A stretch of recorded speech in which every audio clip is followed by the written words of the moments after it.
아멘.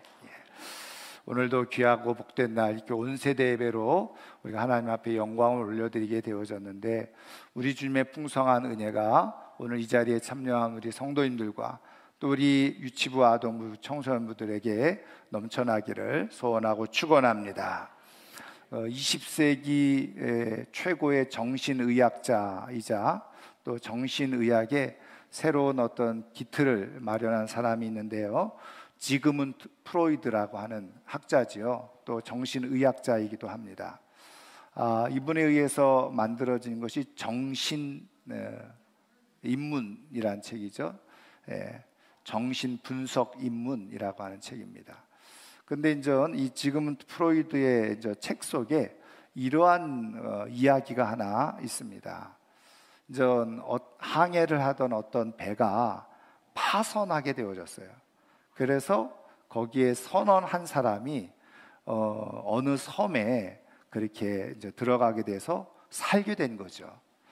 그런데 이제 그 섬에 보니까 원주민들이 살고 있었는데, 이 낯선 선원이 이렇게 이제 바다에 떠밀려서 온 것을 보고는 그를 데리고 이제 추장에게로, 그 마을의 추장에게로 데리고 간 겁니다. 그래서 이제 이 사람은 생각을 했어요. 나는 이제 여기서 죽게 되는구나. 근데 이제 추장 앞에 가서 뭐라고 사람들이 막 얘기를 하더니 갑자기 추장이 자기 앞에 와서 무릎을 꿇는 거예요. 그러더니 마을의 왕으로, 임금으로 그렇게 섬기겠다고 말을 하는 것이었습니다. 그래서 그때부터 이 선원이 그 동네에 이제 왕이 된 겁니다. 그래서 많은 섬김을 받고 또 왕이 말하는 대로 사람들이 움직이기도 하고, 그래서 굉장히 기분이 좋았어요. 이해는 할 수 없지만 기분이 굉장히 좋았습니다. 그렇게 자기에게 모든 지극정성을 다해서 섬기는 것을 어느 날 보다가 문득 이 사람들이 갑자기 왜 나한테 전혀 알지도 못하는 나를 왕으로 삼고 이렇게 열심히 나를 잘 섬겨줄까? 그래서 궁금해서 물었습니다. 그랬더니 이렇게 대답을 하는 거예요. 우리 마을의 전통은 뭐냐? 한 사람을 왕으로 세우고 1년 동안 열심히 보살핀 다음에 1년이 지나면 저 무인도로 혼자 보내서 죽게 하는 것, 그게 바로 우리 마을의 전통이라. 그래서 그동안 마을 사람들 한 사람씩 골라가지고 그렇게 했는데, 이제 외지에서 이 낯선 사람이 왔으니까 너무너무 잘 된 거죠. 자기 마을 사람들 안 죽어도 되고. 그래서 이렇게 하게 되어졌다는 거예요. 그러니까 이 선원이 들었을 때 얼마나 끔찍한 얘기입니까? 왕이 돼서 좋다라고 생각했는데 이제 얼마 지나지 않으면 자기가 저 무인도로 보내져서 이제 아무도 살지 않는 곳에서 자기가 지내다가 홀로 죽게 되고 마는구나. 그러면서 어떻게 내가 여기서 살아날 수 있을까 곰곰이 생각하고 또 생각하다가 자기가 왕이기 때문에 왕의 권위를 가지고 사람들에게 명령을 내린 거죠. 어떻게 명령을 내렸냐면 배를 만들라고 명령을 내렸고, 그 배에다가 곡식과 과일나무, 그 종자, 그리고 그런 것들을 다 싣고, 그리고 그 무인도에다 갔다가 씨를 심으라고 얘기를 한 겁니다. 과일나무를 심으라고 얘기하고 곡식을 심어 놓으라고 얘기를 한 겁니다. 그리고 사람들을 보내서 거기를 잘 관리하도록 그렇게 한 거죠. 그때 왕이 명령하는 거니까 사람들이, 백성들이 그대로 따라서 한 겁니다. 그래서 드디어 1년이 지났어요. 이제 이 마을 사람들의 환송을 받으면서 이 사람이 그 무인도로 들어가게 되어졌는데, 거기는 이미 많은 곡식들이 나오고 있었고 과일나무에서 과일들이 쫙 열매를 맺히면서, 그래서 안전하게 끝까지 그 무인도에서 생존할 수가 있었다라고 하는 그런 이야기를 써놨어요. 근데 이 지그문드 프로이드가 그 이야기를 쓴 이유가 뭐겠습니까? 그 이야기를 통해서 말하고자 하는 것은 뭐냐면, 사람이 상황을 파악하고 그리고 자기에게 주어질 미래를 예측해서 그것을 잘 준비할 수 있다고 한다면 그 사람은 안전하고 좋은 삶을 살아갈 수가 있다는 거죠. 사람에게는 그런 정신적인 능력이 있다는 겁니다. 그래서 건강한 정신을 가지고 있으면 누구든지 자신의 삶을 예측하고 준비하면서 더 좋은 미래를 맞이하고 삶을 살아갈 수 있다라고 하는 것입니다. 여러분, 하나님은 우리들의 삶을 이끄시고 인도하시고 또 우리의 앞날과 미래를 우리 하나님은 계획해 놓으시고 준비해 놓고 계시는데, 그때 하나님은 우리의 미래가 또 우리의 앞날이 더 좋은 삶으로 또 우리의 영원한 미래 속에 우리의 삶이 영광스럽게 그렇게 세워지기를 원하시는 분이 바로 우리 하나님이신 줄 믿습니다. 여러분, 우리 누구도 마찬가지죠. 내게 주어질 앞날과 미래가 더 좋은 날이 되기를 원하는 것은 지극히 정상적이고 당연한 일인 거예요. 저는 오늘 소원하기를 우리 함께 예배드리는 우리 지부 아동부, 또 우리 청소년부 친구들, 또 우리 사랑하는 모든 성도님들이 정말 잘 미래를 준비해서 더 좋은 삶으로 하나님께서 우리에게 약속해 놓고 계획해 놓으신 풍성한 삶의 주인공이 되기를 주님의 이름으로 축원합니다. 그러면 어떻게 준비해야 되느냐 하는 거죠. 그리고 하나님은 더 좋은 미래를 위해서 우리에게 무엇을 어떻게 준비하도록 말씀하고 계시냐는 거예요. 오늘 우리가 읽은 말씀 속에서 우리 주님께서 말씀하시는 것을 한번 들어보려고 하는데요. 자, 오늘 우리가 읽은 말씀의 내용은 이제 예수님께서 베단이라고 하는 동네에서 예루살렘 성 안으로 성전에 이제 들어가시려고 하는데 아침에 그냥 아무것도 드시지 않고 나오신 것 같아요. 오늘 말씀해 보니까 시장하셨다, 배가 고프셨다. 그래서 들어가는 길에 보니까 무화과 나무가 있어서 무화과 나무에서 열매가 있나 봤더니 열매가 없는 것이었어요. 그래서 예수님께서 14절에 그 무화과 나무를 저주하시죠.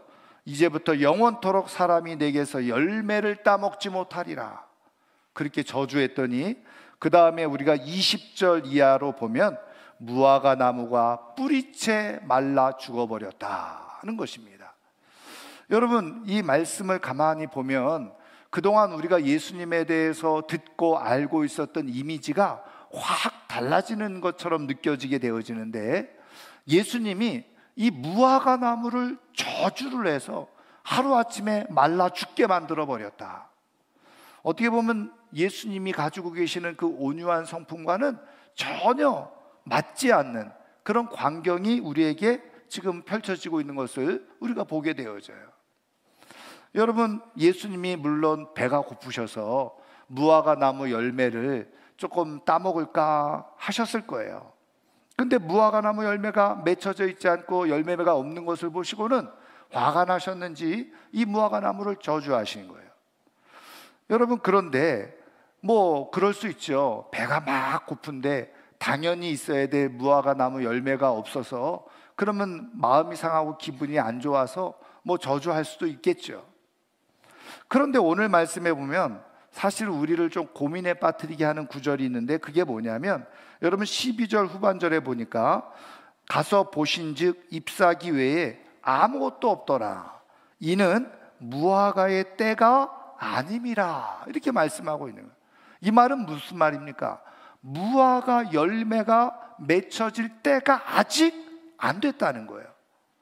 여러분, 사과나무가 있다고 해서 사과나무가 1년 365일 사과나무가 계속 열매가 달려있는 게 아니잖아요. 사과나무 열매가 달릴 때가 있잖아요. 열매가 맺혀질 때가 있다는 거예요. 근데 오늘 말씀 그대로 보면 무화과 열매가 맺혀질 때가 아직 아니라는 거예요. 그러면 누가 잘못입니까? 예수님이 잘못하신 거죠. 왜요? 아니, 무화과 나무 열매가 맺혀질 때가 아닌데 무화과 나무 열매를 있나 가서 보고 없으니까 기분 나빠가지고 그 나무를 죽여버렸다, 말라 죽게 해버렸다. 여러분, 도저히 상식적으로 이해가 되어지지 않는 말씀이잖아요. 여러분, 그렇게 예수님이 어떻게 보면은 무지막지한 분이시냐는 거예요. 열매가 맺히지 않을 때에 그냥 찾아가서 열매 없는 것 보고 기분 나쁘셔서 말라 죽게 해버렸다. 여러분, 우리가 알고 있는 예수님은 그런 분이 아니시잖아요. 그러면 이 말씀은 도대체 무엇을 말씀하고 있는가? 그러면 왜 예수님은 이 무화과 나무를 저주해서 말라 죽게 해버리셨는가? 그리고 이것을 통해서 예수님은 무엇을 말씀하시려고 했고, 그리고 오늘 우리에게 하나님은 무엇을 말씀하고 계시는가? 그것을 우리가 한번 좀 살펴봐야 되겠는데요. 여러분, 잘 아는 것처럼 요즘 우리나라 남쪽에서도 무화과 나무가 많이 있고 무화과 열매가 맺혀지긴 합니다만은, 우리나라에서는 무화과 열매가 제가 정확하게는 모르지만 1년에 한 차례 정도 그렇게 열리는 것으로 알고 있습니다. 그런데 이스라엘 땅에서는요, 무화과 열매가 1년에 기본적으로 4번, 조금 많을 경우는 5번에 걸쳐서 열매가 맺혀져요. 그런데 1월 중에 제일 첫 번째, 잎사귀가 나지도 않는 상황에서 열매를 맺는 게 있는데, 그것을 그 히브리어로 파게라고 합니다. 그러니까 무화과 나무 열매인데, 그 무화과 나무 열매 1월 달에 첫 번째 맺는 열매를 무화과라고 하는데, 그 이름을 파게라고 그렇게 부른다는 거예요. 그리고 3월 말에서 4월 초가 될 때 2번째 열매가 맺혀지게 되는데, 이 2번째 열매에서부터는 불려지는 이름이 다릅니다. 뜨와니라고 하는 이름으로 그 무화과 열매, 똑같은 무화과 나무에서 맺는 열매인데 1월 달에 맺는 열매를 파게라고 부르고, 4월 초에 열매 맺는 그 무화과 나무 열매를 뜨완이라고 이렇게 부른다는 거죠. 그런데 이 잎사귀가 나고 그리고서 열매가 맺혀지는 것을 뜨완입니다. 근데 이게 진짜 무화과 열매예요. 우리가 보는 것처럼 아주 크고 달고 맛있는 그런 열매죠. 그런데 1월 달에 잎사귀 나지도 않는데 먼저 맺혀지는 열매, 이 파게 열매가 있는데, 그거는요 원래 무화과 열매보다 훨씬 더 작은, 우리 엄지손가락 정도만한 그런 작은 무화과 열매가 맺혀져요. 그래서 주인들이 이때는 무화과 열매를 따지 않습니다. 왜? 작기도 하고. 근데 이게 그냥 작은 상태에서 그대로 잎사귀가 날 정도 때까지 그냥 익어버려요. 그런데 이것을 주인들은 따지 않고 오히려 지나가는 사람들 혹은 동네 사람들이 그냥 쉬다가 길을 가다가 그냥 간식처럼 따먹는 게 파게입니다. 그러니까 지금 예수님께서 지금 시장하셔서 지금 이렇게 무화과 나무 열매를 따먹으려고 하셨을 때는 무엇을 기대하고 있으셨느냐? 4월 달에 열리는 정식적인 열매가 아니라 그 열매가 있기 전에 바로 이 파게 열매가 분명히 있을 거라고 생각을 한 거예요. 그리고서 보았는데 없었다는 거죠. 그래서 여기서 무화과의 때가 아니다, 이 무화과의 때가 아니라고 하는 이 말은 뜨완이 열매가 맺혀질 때가 아직 아니었다는 거예요. 파게 열매는 맺혀지고 그것이 떨어질 때이지만 뜨완이 열매는 아직 맺혀지지 않을 때라. 그러니까 예수님은 지금 이 파게라고 하는 열매, 그것이라도 좀 먹으려고 그 무화과 나무를 보았더니 그게 없더라는 거예요. 그래서 예수님이 저주를 하신 거예요.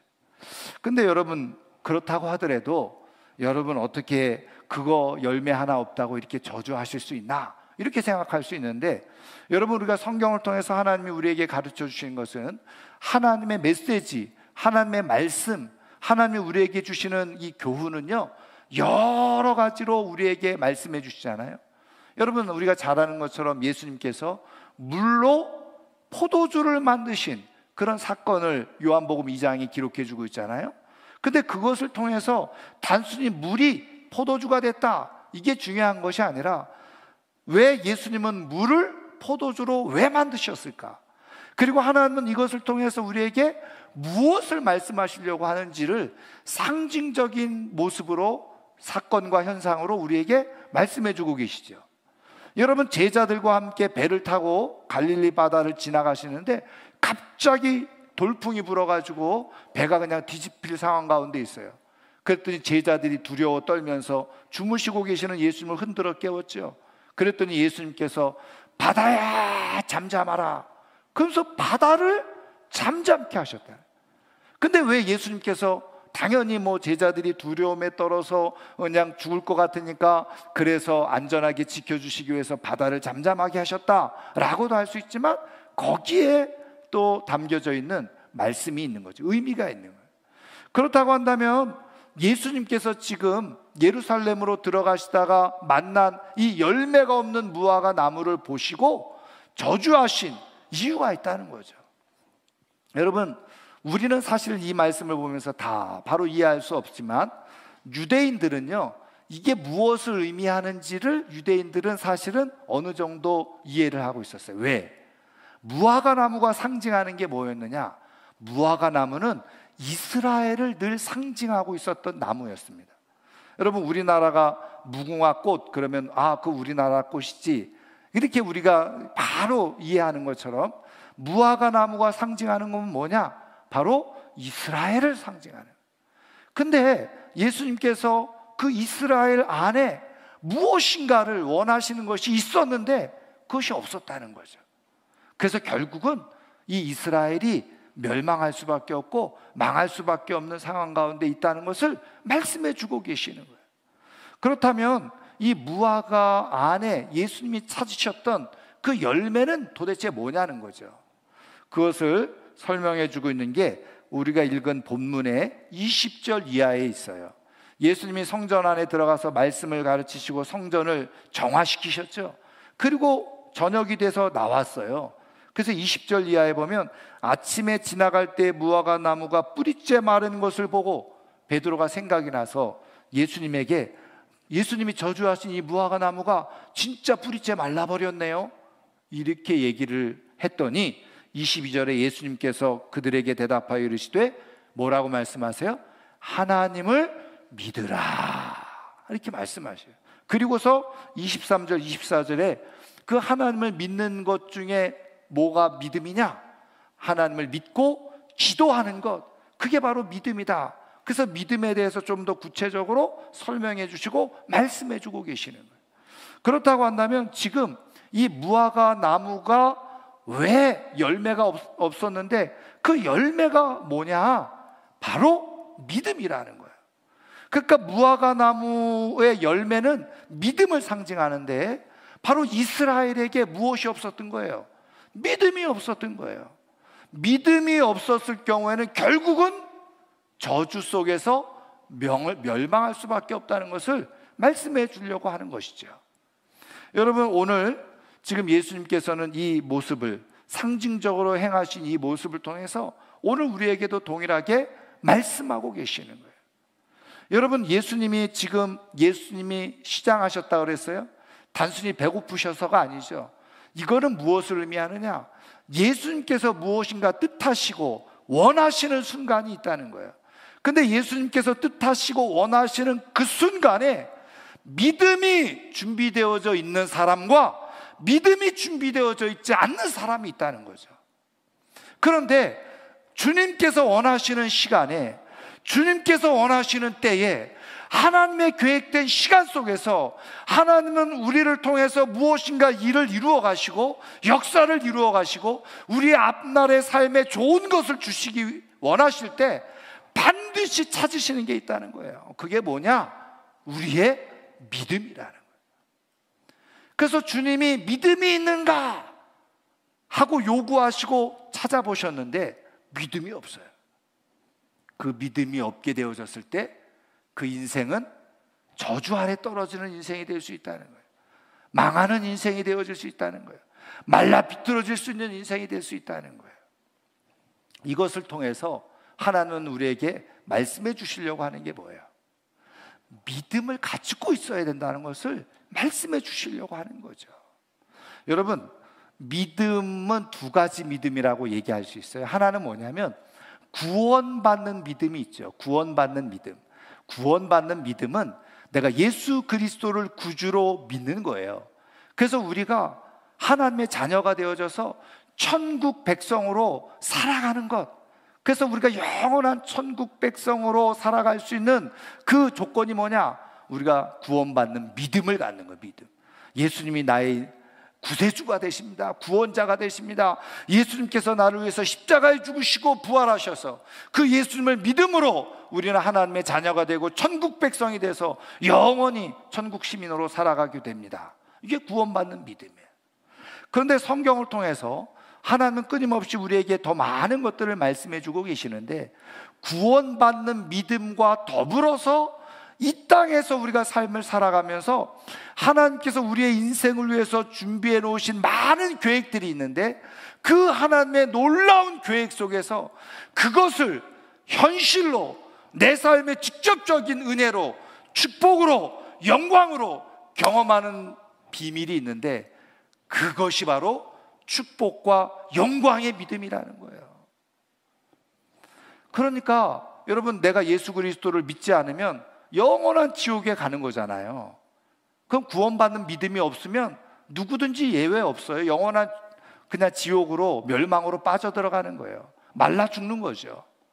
그런데 또 하나 말씀드린 것처럼 우리의 축복을 위해서, 하나님의 사명을 위해서, 하나님의 영광을 위해서 우리에게 주시는 이 믿음이 있어야 되는데, 이 믿음, 그것을 잘 간직하고 있으면, 그것이 끊임없이 우리 안에 그대로 살아있으면 하나님께서 우리에게 계획한 시간 속에서 우리에게 축복을 주시고, 우리에게 사명을 주시고, 우리에게 영광을 주시고자 할 때 믿음을 찾으시거든요.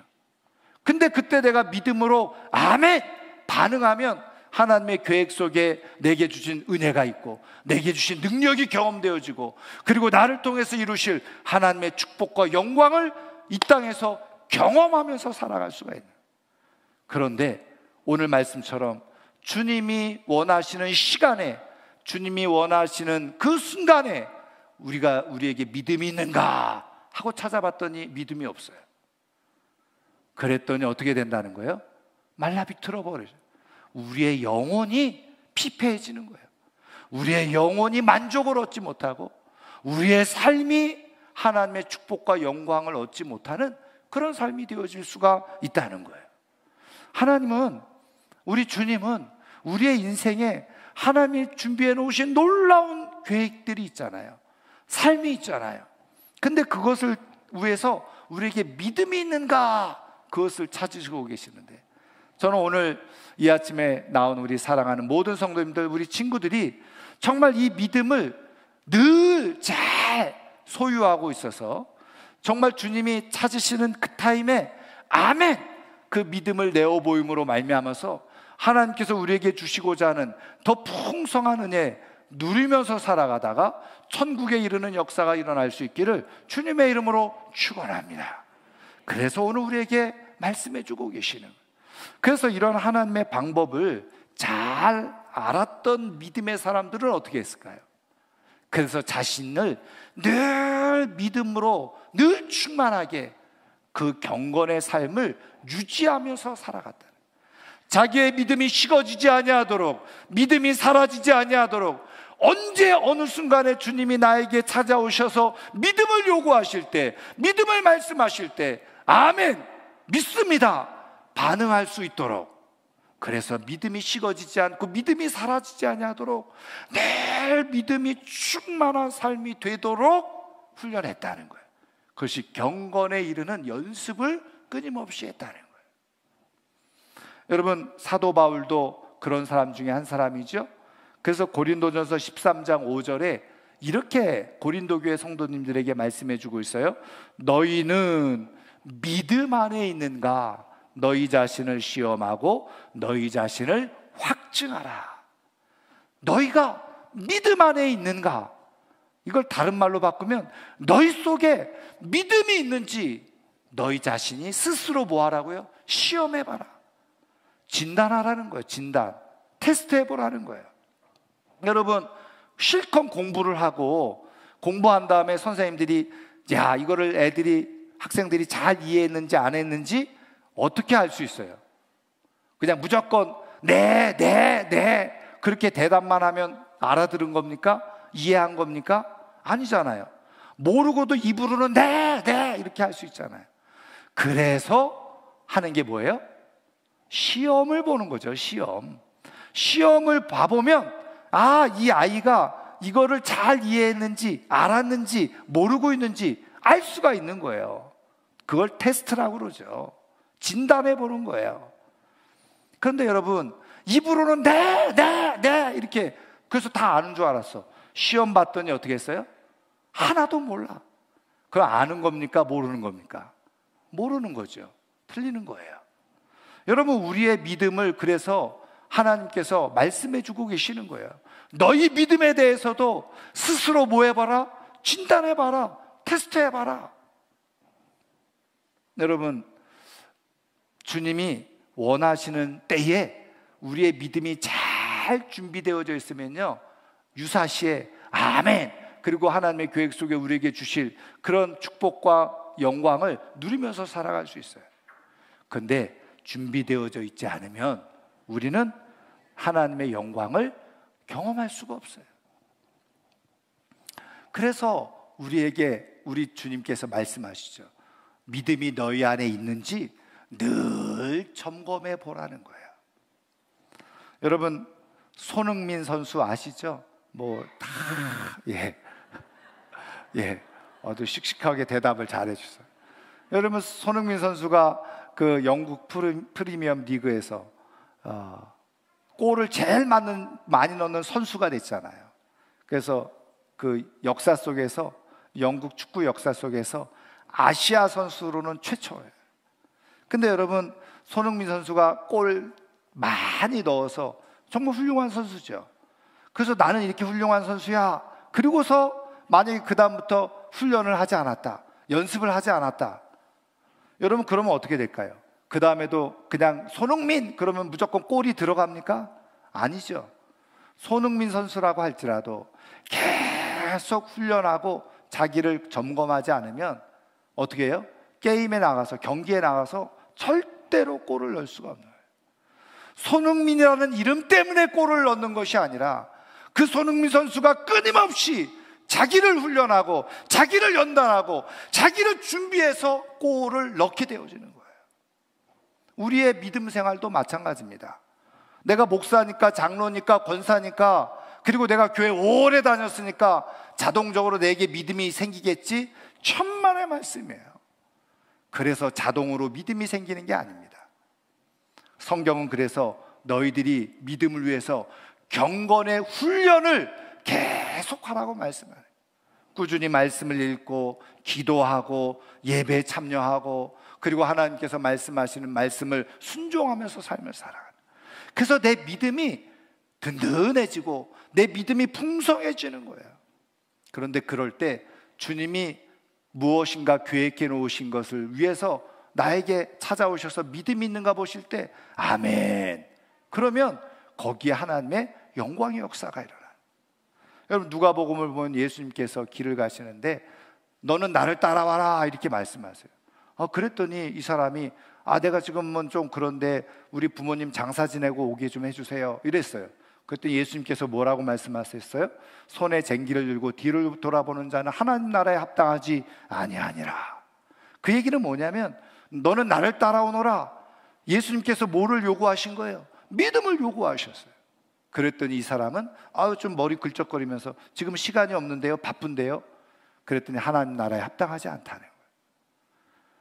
우리 주님의 때에 우리에게 요구하시는 믿음이 준비되어져 있을 때 아멘, 주님, 아멘, 그리고서 반응할 때 주님의 계획 속에 들어가서 주님의 영광과 능력을 경험하게 되어져요. 그래서 주님은 오늘 우리의 좋은 삶을 위해서, 미래를 위해서 믿음을 잘 준비할 수 있도록 말씀하고 계시네요. 저는 오늘 이 아침에 나온 우리 사랑하는 성도님들이 주님이 원하시는 때에, 원하시는 상황 속에서 준비해 놓으신 하나님의 놀라운 축복의 계획, 그것을 위해서 우리에게 믿음을 요구하실 때 아멘 반응하는 가운데서 하나님의 영광을 누리면서 살아갈 수 있는 우리 모두가 될 수 있기를 주의 이름으로 축원합니다. 자신의 믿음을 위해서 늘 준비한 사람이 믿음의 축복을 경험하면서 살아갈 수 있어요. 자신의 앞날을 위해서 주님이 원하시는 때 그 계획된 시간에 믿음으로 반응한 사람이 주님의 역사를 경험하면서 살아갈 수가 있습니다. 이제 말씀을 마치려고 하는데요, 제가 여러 번 소개를 해드렸어요. 103세, 지금 현재 나이가 103세세요. 연세대학교 철학과 교수로 은퇴를 하셨죠. 지금도 103세이심에도 불구하고 늘 책을 쓰시고 아침에 수영하시고 또 강연이 있으면 전국으로 강연 다니시고 103세에 그렇게 하고 계세요. 김형석 교수님이라는 분이죠. 그분이 100세가 됐을 때 책을 쓰셨어요. 김형석 교수의 100세 일기라고 하는 책을 쓰셨죠. 거기에 자기의 100년의 인생을 돌아보면서 쓰신 거예요. 거기에 이런 글귀가 있습니다. 김형석 교수님이 이북 사람인데 14살 때 자신은 인생의 이미 한계를 느끼고 있었다는 거예요. 14살에 무슨 인생의 한계를 느끼나. 근데 자기는 14살에 이미 인생의 한계를 느끼고 있었다는 거예요. 이유는 두 가지. 하나는 자기 몸이 건강하지 않았다는 거예요. 늘 병약했다는 거예요.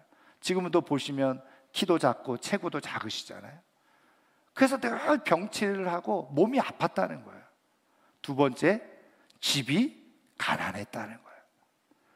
그래서 몸도 안 좋고, 그래서 자기는 어렸지만 내 이러다가 언제 죽을까 늘 이런 거를 고민하면서 살았다는 거예요. 그리고 집이 가난하니 자기는 중학교에 갈 수 있을까 이런 고민을 하면서 살았다는 거예요. 그런데 그때 정말 감사하게도 자기에게 무엇이 있었느냐? 믿음이 있었다는 거예요. 하나님을 믿는 믿음이 있었다는 거예요. 그래서 자기가 어렸지만 그 14살에 인생의 한계를 느끼면서 늘 하나님 앞에 기도했던 게 뭐냐면, 하나님, 나에게 일반 사람들과 똑같은 건강을 허락해 주시고 내가 중학교에 들어갈 수만 있다면 내가 평생 건강 허락하는 날까지 나는 주님의 영광을 위해서 살겠습니다. 늘 그렇게 기도했다는 거예요. 그런데 기적적으로 말이죠, 정말 도저히 중학교 들어갈 만한 그런 이 가세가 아닌데 정말 주님의 은혜로 중학교에 들어가겠는데, 그 중학교가 어느 중학교였어요? 기독교 명문인 숭실중학교에 들어가게 되었어요. 그 교장 선생님을 비롯해서 모든 선생님들이 다 기독교예요. 목사님들이 와서 가르치는 학교였어요. 그러다 보니까 그 숭실중학교에서 도산 안창호 선생님도 만나고, 그리고 훌륭한 믿음의 목사님들을 만나면서 자기의 믿음의 그릇이 점점 커지기 시작했다는. 그리고 학교를 졸업해서 대학을 진학하고 일본 유학을 가면서 철학을 전공하게 됐는데, 이 철학이라는 게 말이죠, 사실은 우리 기독교 신앙하고 배치되어지는 내용들이 굉장히 많아서 학문에 많은 유혹이 있었다는 거예요. 자신의 믿음이 사라지고 식어질 그런 상황들이 많이 있었다는 거예요. 그런데 그럴 때마다 자기가 14살 때 이미 경험했던 그 하나님, 그래서 자신은 끊임없이 지금도 말씀을 보면서 예배를 드리면서 끊임없이 기도하면서 자기의 믿음을 더욱더 견고하게 하고, 그랬더니 자신의 주신 믿음에 따라서 그렇게 하나님이 찾으실 때 반응하고 아멘하고 순종했더니 지금 100살이 되어서도 이렇게 하나님의 사람으로 쓰임받으며 기도한 그대로 하나님께 영광을 올려드리며 살아가는 인생이 되었노라고 고백을 하고 있는 거예요. 사랑하는 성도 여러분, 믿음을 잘 간직할 뿐만 아니라 믿음이 충만해지도록 주님이 언제든지 원하실 때 아멘 믿음으로 반응해서 하나님께서 하나님의 계획 속에 이루시는 영광스러운 앞날을, 미래를 그렇게 생각하면서 경험하면서 살아갈 수 있는 우리 모두가 될 수 있기를 주님의 이름으로 축원합니다. 믿음에 있는가? 너희 자신을 시험하라. 오늘 잘 믿음을 우리가 잘 살펴서 믿음으로 충만한 가운데 믿음의 열매를 맺어서 하나님께 영광 올려드리며 살아가는 우리 모두가 되기를 주님의 이름으로 축원합니다.